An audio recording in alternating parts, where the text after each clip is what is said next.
Hello friends, இன்னைக்கு நம்ம சேனலில் சோரொட்டி எப்படி செய்கிறதுன்னு பார்க்கலாம். சோரொட்டியில் இந்த மாதிரி ஜவ்வு இருக்கும், இதெல்லாம் எடுத்துடணும்.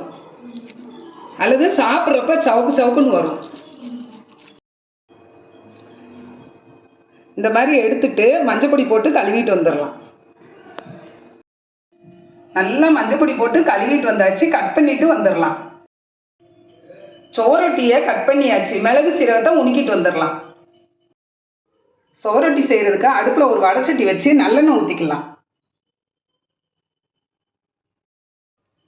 சோம்பு, கருவேப்பிலை, பெரிய வெங்காயம் 1 பொடியாக நறுக்குனது.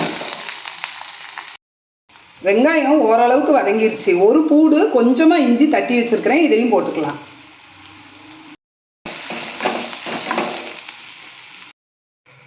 நறுக்குன சோரொட்டியே போட்டுக்கலாம். கிளறி கொடுத்துக்கலாம். அடுப்பை சிம்மில் வச்சிடணும்.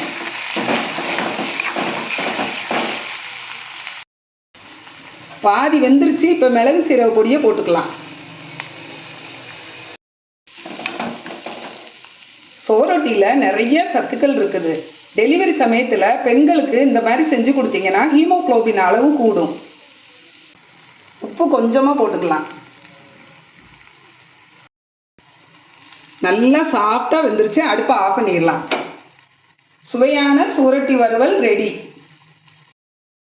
நீங்களும் இதே மாதிரி உங்கள் வீட்டில் ட்ரை பண்ணி பாருங்கள். உங்களுக்கு இந்த ரெசிபி பிடிச்சிருந்தனா கலாஸ் ஃபுட் ஹப் சேனலை லைக் பண்ணுங்கள், ஷேர் பண்ணுங்கள், சப்ஸ்கிரைப் பண்ணுங்கள். Thank you friends.